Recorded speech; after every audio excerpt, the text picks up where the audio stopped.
Hi, welcome back to the Growing Gains podcast. I'm Grace, your host, and today we have Jacqueline and Janice. Woo! So, can you guys give me an introduction of yourself? Okay, so I'm Jacqueline, and I'm 18 years old, and I'm doing the HKDSCs, and I'm studying at DGS. You finished the HKDSC? Yeah, I finished it, and I'm waiting for my results right now. So. Okay. Hi, so I'm Janice, and I basically have the same credentials as Jacqueline. And I just turned 18 too, like a week ago. Okay, great. So, HKDSC, much stress, huh? Uh-huh. And I think before we begin, I'll put a disclaimer that we are not health professionals, and if you need any medical attention, especially towards your mental health, please seek out professionals because you will not find that kind of help here. We're just trying to help with your academic stress, essentially. Just that disclaimer, putting that out there. Okay. So have any of you experienced any burnouts or any breakdowns? Yeah, I mean, school stress is definitely a thing for every student. We definitely have had our share of breakdowns and burnouts.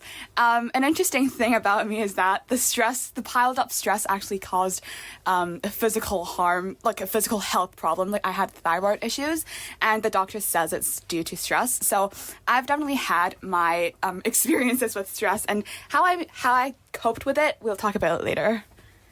Okay, and Jacqueline. Yeah, I've certainly had my share of stress. Okay, everybody who knows me know, I can overthink a lot. Yeah. And I can also think pessimistically, so I do have some problems with stress. And I don't think I have experienced burnout exactly, but I do have periods of my life where I just feel very tired and I lose motivation because I think it could be because I was too busy balancing schoolwork with my ECAs and with, university application. And I'm just not, very sure if things will work out. So I think in general, I was quite stressed at that time. But since I finished my HKDSU and I can take a break, so I think it's better for me right now. But yeah. Okay, yeah. Yeah, I've definitely broke down crying a couple of nights. Definitely. Yeah. Sure, I definitely have had my Why are we laughing at this? Well, because humor is the way to go. Yes, definitely a great coping mechanism would actually be humor. And I think, making jokes with friends, that's the best cure. Yeah. Yes, definitely. And self-deprecation humor, it's a genuine thing. You have to go there. It's just very useful. Yeah. And I'm very experienced in, making self-deprecating jokes. And it's just, makes your day, Okay, this is not good advice. Do not listen from them. Okay, this is becoming more like of a entertainment podcast than a how-to podcast. Okay. So I think the next question that follows is, how did you recover from these burnouts or breakdowns? Okay, so I will share my very, very random ways of dealing with my stress. So I really like to take random walks. So whenever I feel stressed or I just can't take it anymore, I'll just, change. And I'll go get changed and I'll just go out for a walk. Sometimes I walk to the MTR station and walk back home. I just, walk around. And when I'm outside, sometimes I like to take new forms of public transport that I haven't experienced before. So maybe I'll go take a bus instead of, taking the MTR. And I just think, walking around on the streets and watching other people do their things. Watching. Yeah, just, doing that makes me, I would say, less stressed because I think my problems become less significant. And yeah, I'm just reminded that, there are a lot of things out there. I don't need to be so focused in my own troubles. But do you, face any resistance when you try to go on walks? Because if I was in your place, I would be like, oh, why am I wasting this time to go on a non-productive walk, Do you ever have these thoughts? I think I do walk too in my free time, and I don't think it's a waste of time because you just have to clear your mind sometimes, and being stuck behind a desk, behind a cubicle, behind whatever for 6-10 hours, it's just not good for you physically, mentally, emotionally.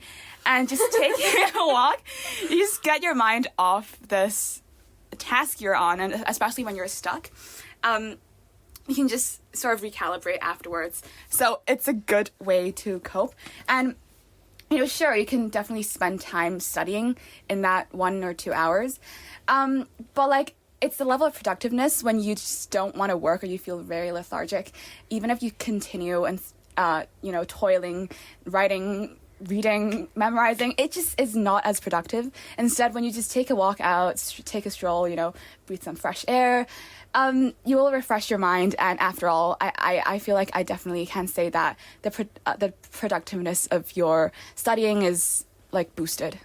Right. Okay. And so as you grow and as you approach your DSEs, did you find that your like nervous breakdowns or anything like that, like stress in general, increased or decreased? And do you have any more breakdowns in general? I think for me, I think I was actually less stressed before my HADSEs because, I think, at the beginning of the year, I had to do I have to like prepare for university admissions. But the thing is, you never know whether the work you put in would bring a truly positive result. So for example, even if I spend hours working on my essays and reading this and that and prepare for interviews, etc., I never know whether it's like it will work out in the end or whether the hours that I put in preparing would be worth it. So every time I prepare for university interviews, etc., I would be like, oh, other people are studying for their HADSE exams and I'm just taking time off. Would it be okay? So I will like watch everybody else just doing their math or preparing or doing past papers for the HADSE while I'm doing other stuff. So I think that really makes me a lot like very stressed because I feel like I should be preparing for my HADSE, but at the same time I really want to do well and not regret not preparing as well for my university admission. So when that actually ended, I was very relieved because the only thing on my mind at that time was to study, and that makes things a lot easier and a lot more simple. Right, so comparing yourself with others and also the uncertainty involved really like induced stress. Okay, Janice? I think I was in a similar place as Jacqueline yet again. Uni apps definitely take up too much time. It's ridiculous. So after December, I had a lot more free time and I just ventured out into my studies and I actually started preparing more. And I think it has definitely gone much better after that because like you probably, I still spend the same hours behind the desk. So like even if from September to December, I probably spend, I'd say 8 hours around each day doing academic related things, and that includes college apps. And so after December, I just would use that extra 3 hours because I still spend 8 hours, right? So like the 3 hours on college app, I would be devoted for academic studies, and so like it just balances out, and everything will be fine after all because you just have more time to study. So yeah, in that sense, it's better. And in terms of like the, how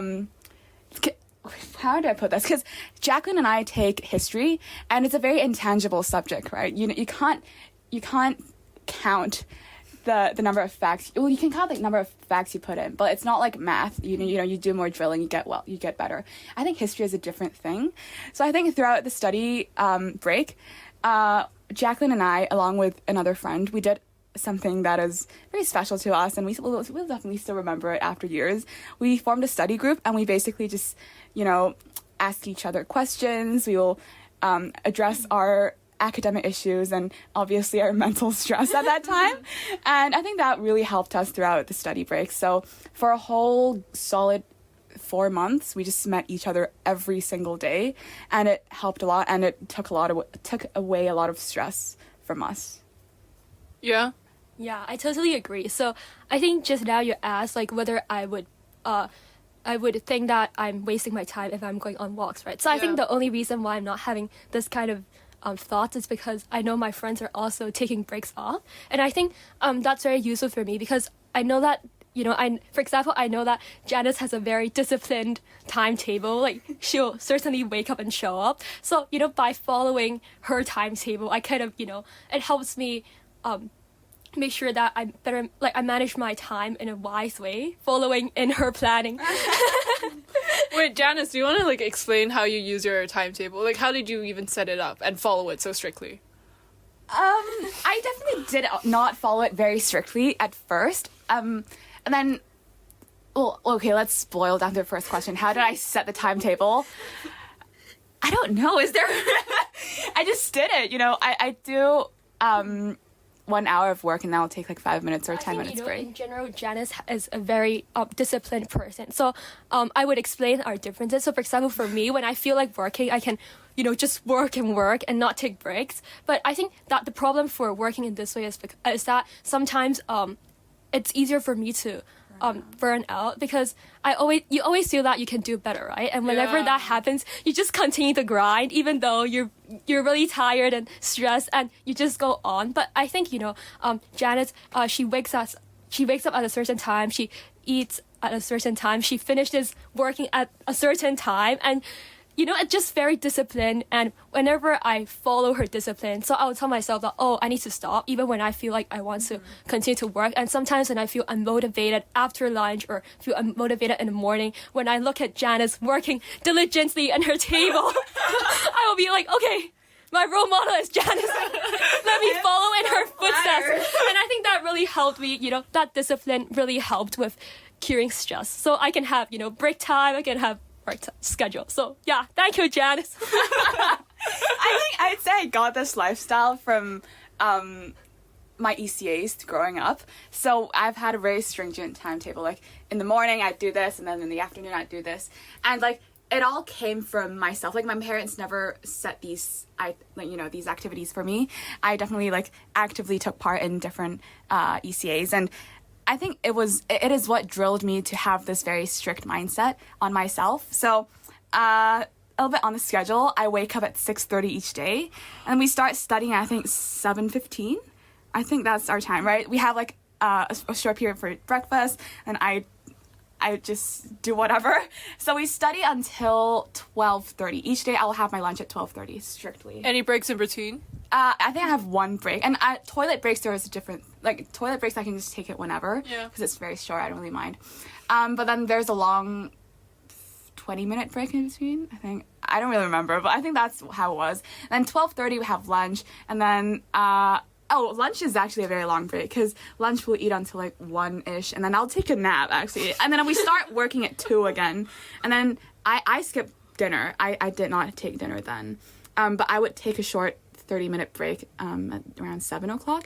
And then we would grind until 10:30. And 10:30, that's the benchmark. We will never work beyond that. That's smart. Yeah. That's smart. So this is this is not the coping mechanism to burn out, but this is what prevents us from burning out, right? Because you don't overwork yourself as much, and you'll feel secure with the idea of having something to work with each day. So yeah, that's how we coped, basically. And how long did this schedule last for? Oh yeah, this is the crazy version of the schedule, definitely. This is definitely the crazy version. This lasted for, I think, 3 months, I would say. We started during Chinese New Year holiday, so late January, I think we started, and then it just lasted until our DSE finished, basically. Damn. Wow. Okay. I could never be so disciplined. Damn. Yeah, I think that's why Janice is a very good study buddy, because I think for me part of the stress really comes from I think I do have high expectations for myself, and I think the problem with me is that I don't have expectations in terms of what I want to achieve, like the final grade, but I really want myself to not regret that. I don't want myself to regret that, you should have, worked harder. I want to prevent this from happening. Hence, I really push myself to work really hard sometimes. And, I would want to, work whenever I feel like it.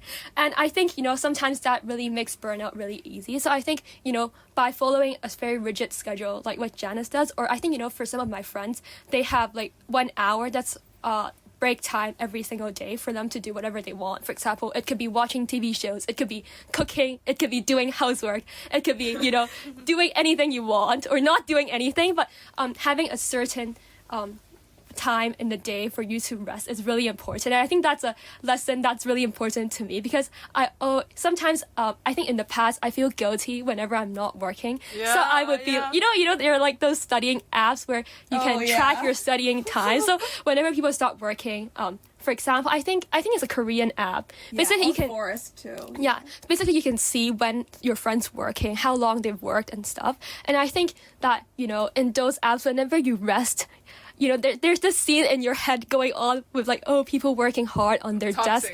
Yeah, like doing more papers. And because as I've mentioned before, I really hope that I have tried my best, and I don't want to, regret 10 years later that I didn't try as hard. So I think, that mentality is really toxic for me.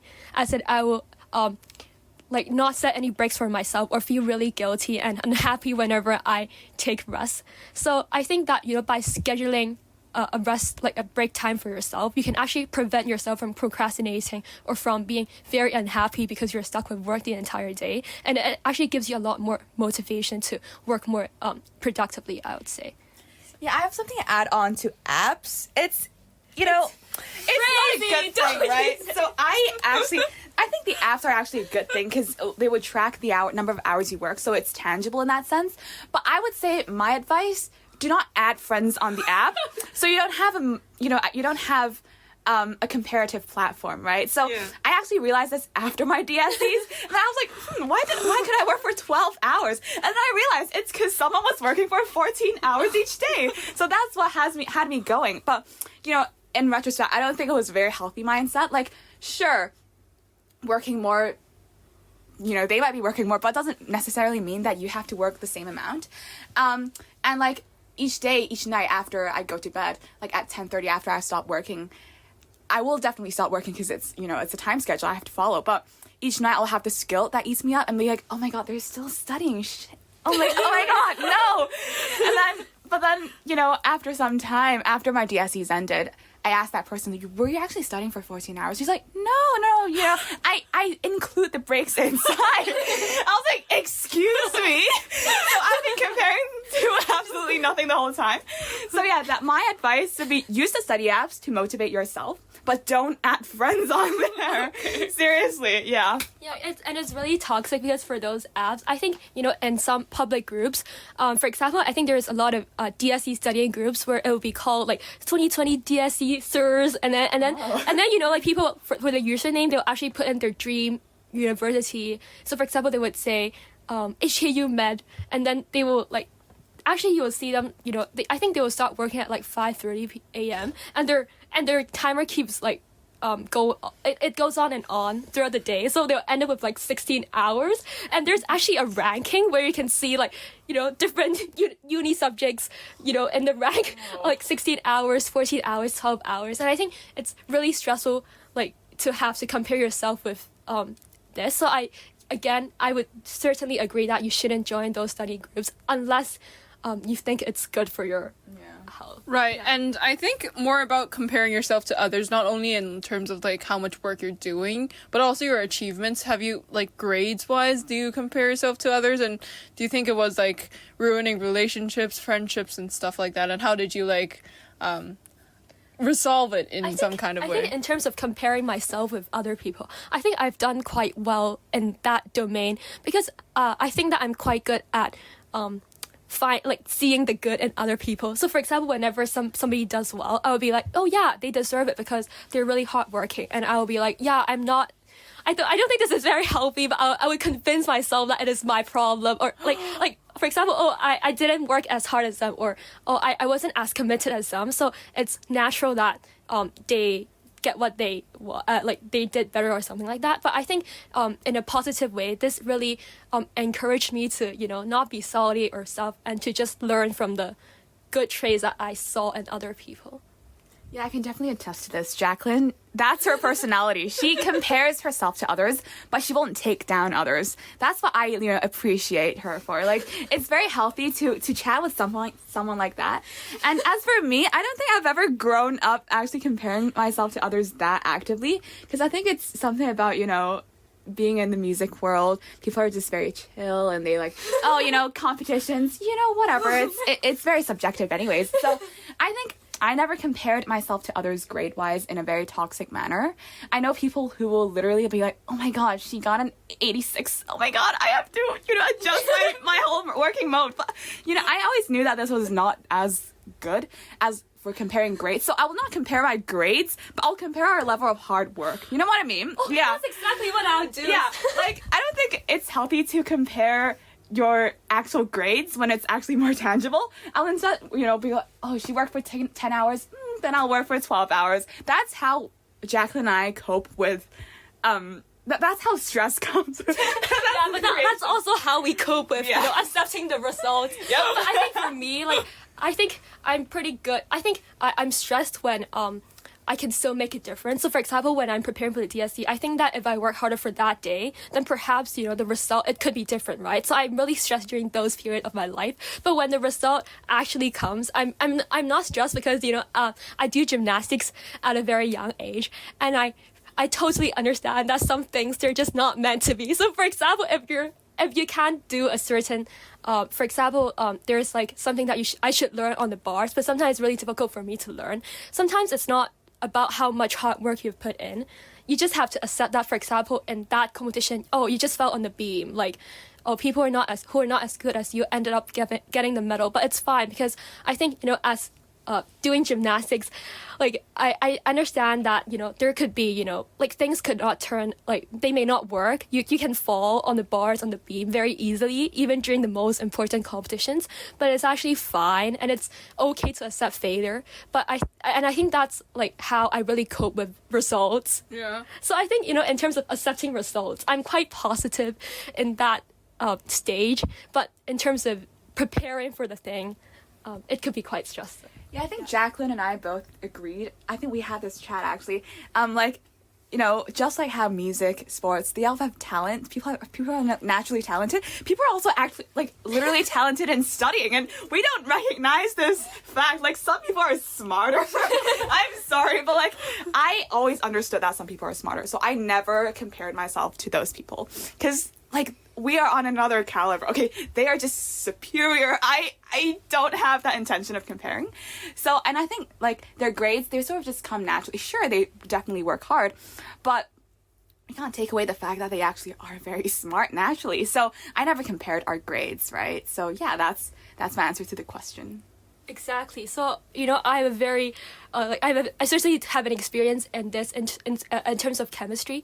So I think for my friends, they're just I think I'm just not as smart as them in terms of learning chemistry. So when we're studying together, they would be like, oh, why do you have to memorize it? You just understand it. Or it's oh, you have to do past papers to actually understand this concept.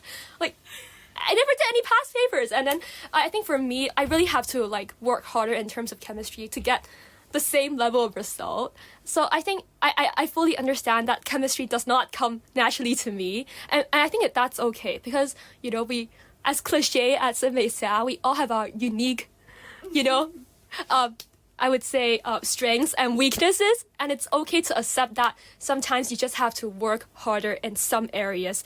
And you may not even end up being as good, but it's totally fine as long as you put in hard work and you're satisfied with your attitude. So I think that's how I evaluate myself, the amount of work I put in, my attitude, and I think it helps in a way in terms of combating stress.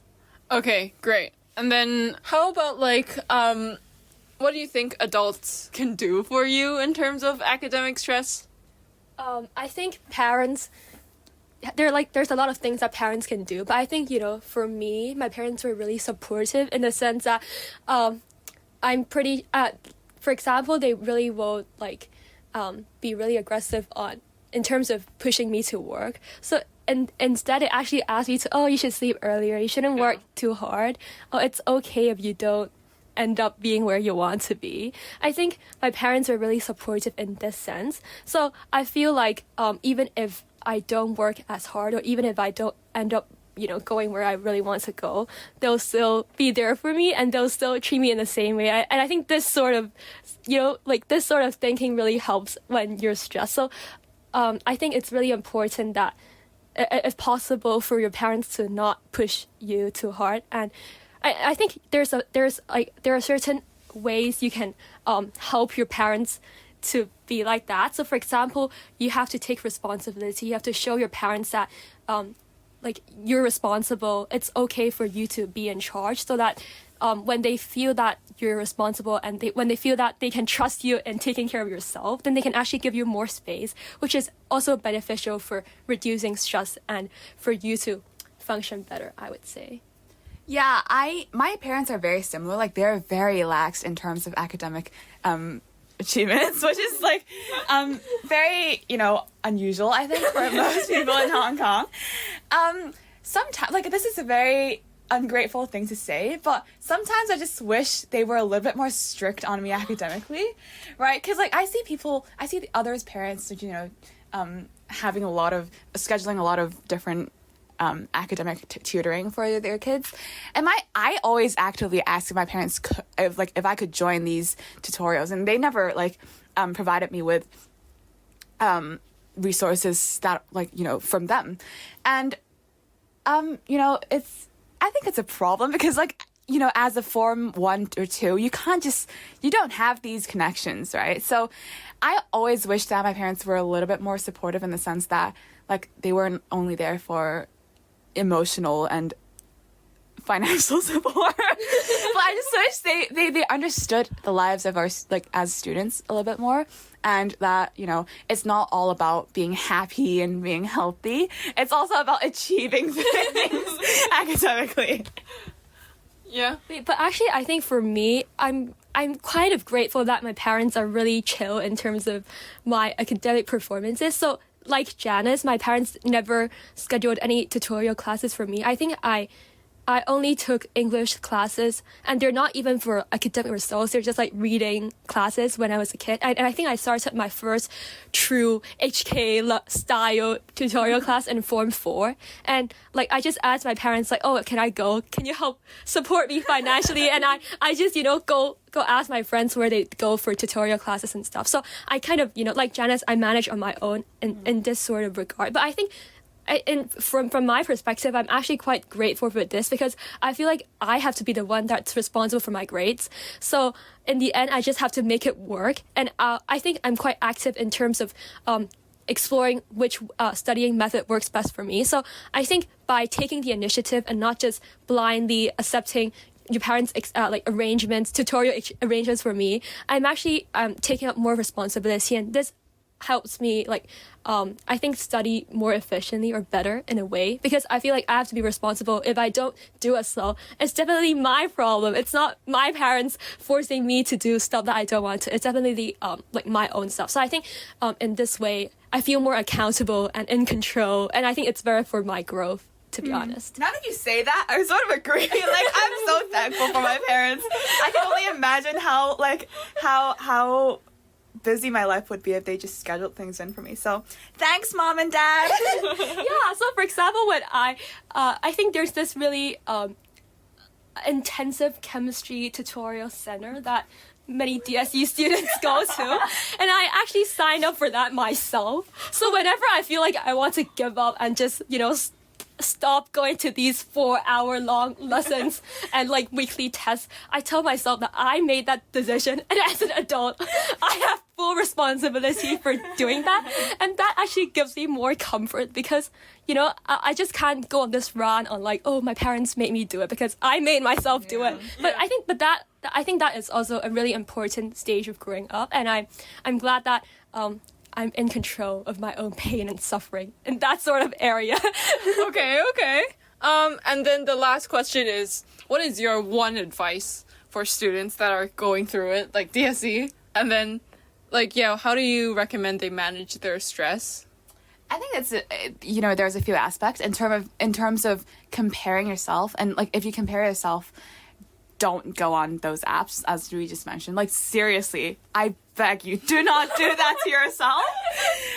But as for burnout, in regards to burning out, I think just take a break when you have to. This is very cliche, definitely, yes. But I think it's just it's very self-explanatory. If you feel tired, you just take a break, You don't have to force yourself to keep going. But if you really want to force yourself to keep going in those study breaks time, especially, really have to cram things in, or just, set a very stringent but practical timetable for yourself. Like, don't overwork yourself, but, find the fine balance between working enough and taking breaks, if that makes sense.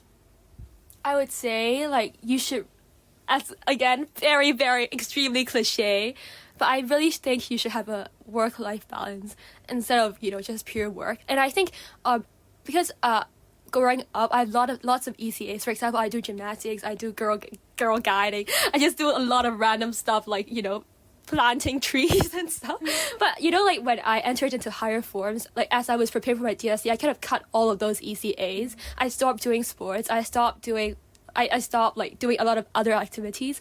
And I think that, and then I stopped like, having time off. And I think that's really unhealthy. So I think, start with the basics. Firstly, you must have a good sleep schedule. Yeah. Don't sacrifice sleep for work. It doesn't help your, it doesn't help like for you. I think, if you don't have enough rest, you really can't focus and you'll become really unhappy, which hinders productivity, obviously. And I think that other than, sleep, again, you really should, have some kind of sports or, like just don't cut out all social activities. Just talk to your friends. Like, I think, sometimes you feel like you can sacrifice all of these stuff for your grades, but no, you just can't. Like, you have to have a life. It's not all about work. And I think for HKDSE students, I think many of us work very hard. At least in my circle. Yeah. And I think we should all remember that we all deserve to take breaks. Like, you shouldn't feel guilty for doing these basic stuff in your life, and you shouldn't be proud that you sacrificed so much for it, because I think at the end of the day, it's not a very healthy thing to do. So, yeah. Anything else to add? No. Do you have any tips? Well, time for Grace to share. Cause I think I shared my tips back in the IB episode. So yeah, it's a shameless plug. If you're an IB student and you're also going through it, as one says, I think you should listen to my other episode 4, regarding things to know about IB. We definitely talk about dealing with stress and also workload and all those other stuff in that episode. So yeah, I think nothing else to add from me. Yeah, that's about it. So thank you for listening. We were very candid today, and I'm sure I'll cringe in like 2 years. I sincerely hope that when this podcast, when Growing Games become successful, this episode is has to be deleted. It'll be cancelled. Thank you.